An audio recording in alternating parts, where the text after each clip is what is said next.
Well, it's time to head off to the Cinnabar Mansion, and if you need me to jog your memory on what this place is, well, there are 4 floors with 1 switch on each floor. What the switches do is that they close open doors and they open closed doors.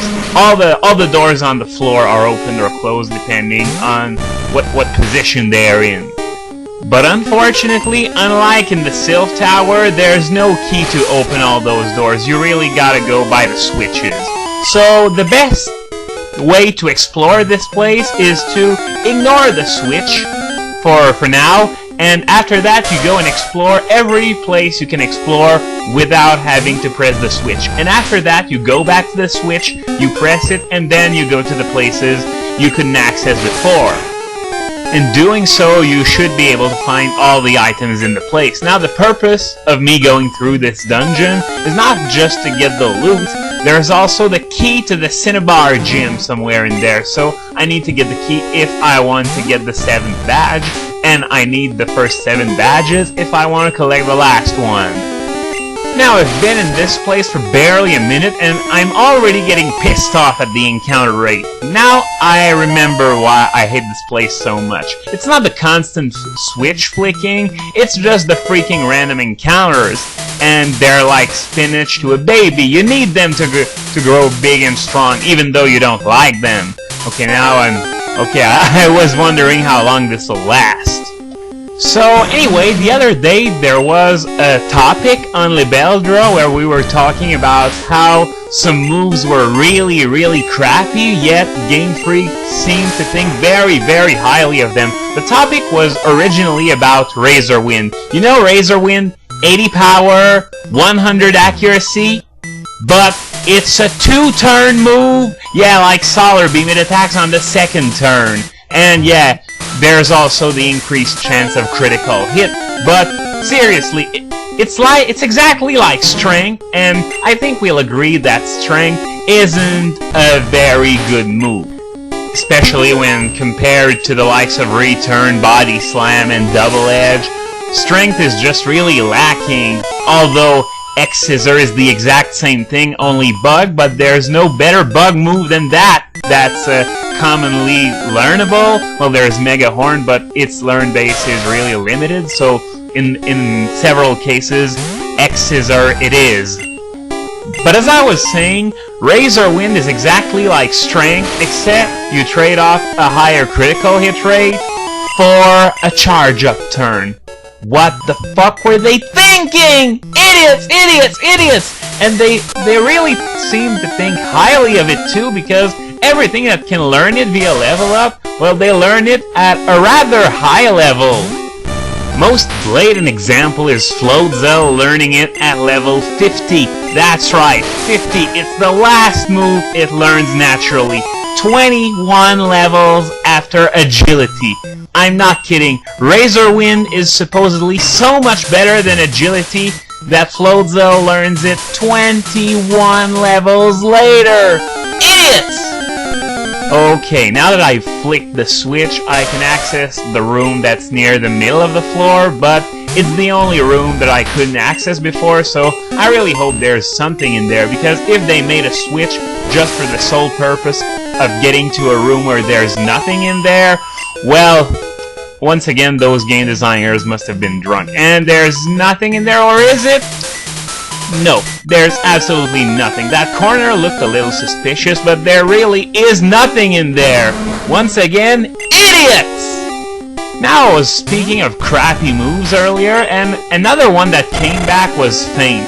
Now, for fun, I checked what could get Feint by level up, and when they did. And the conclusions are rather disturbing. And I'm not only talking about when they do learn it, because, you see, in Platinum, Feint was given to a lot of Pokémon via level up, but the problem is that Feint fell in the middle of the learn base by level up. So what they did was that they inserted Feint in there, but in the end, the other moves that you learn later, well, you learn them several levels later than they did in Diamond and Pearl.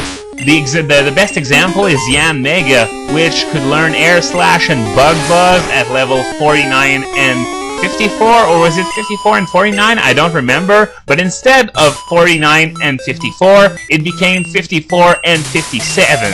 Now, if you're facing the Elite Four with a Yan Mega, which isn't a bad idea, since now it's in the Sinnoh Dex, well, it can make all the difference in the world, those 3 levels. So while Repto suggested that the Elite Four levels were lowered in Platinum to make for less leveling up in Victory Road, well, delaying moves like Yan Mega's Bug Buzz instead provides incentive to level up even more in Victory Road. Okay, now I'm going straight to the 3rd floor, but there's a very good reason for that, and it's because this room is isolated from the rest of the 3rd floor. So all there is to do here is collect a few items. There's not even a switch or anything, so I'm just going to check out this room, and after that I'm going to head back to the 2nd floor and continue with the exploration routine that I set in the 1st floor. Hopefully with less random battles, because if you noticed, I had like 3 random battles in 10 steps. That's way excessive. But back to Feint.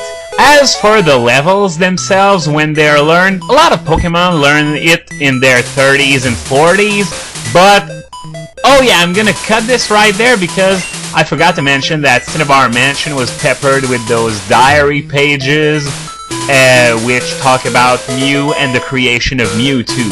Now, was that all there was written in this book? Did they, like, buy a handbook just to write a few lines of text in it and do that multiple times and scatter all the books throughout the place?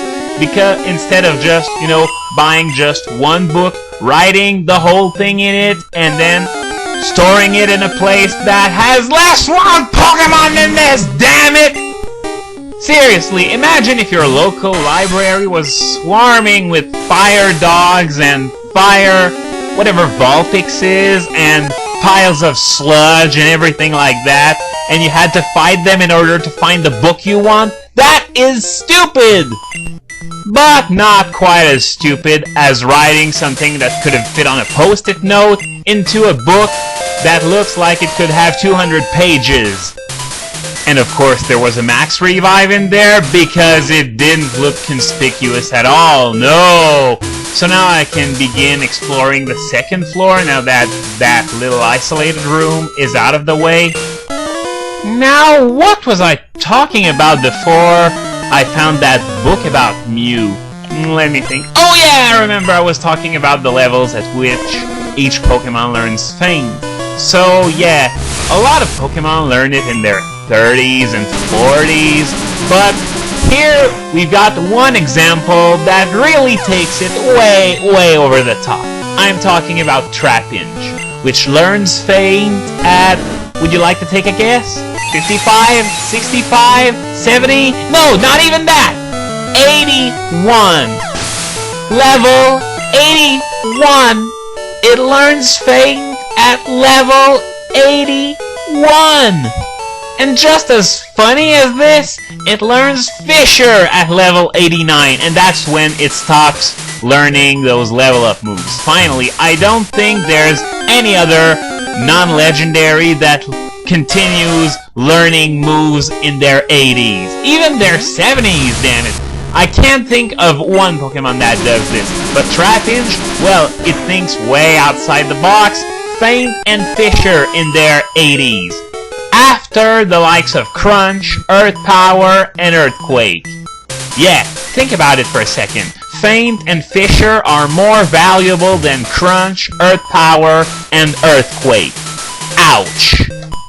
So, Razor Wind and Feint, in the history of video games, those two attacks are among the most poorly designed moves this side of Torrential Parabol. They are so horrible! What Feint should have done was hit for 50 power in normal circumstances and double it to 100 when the opponent uses Protect.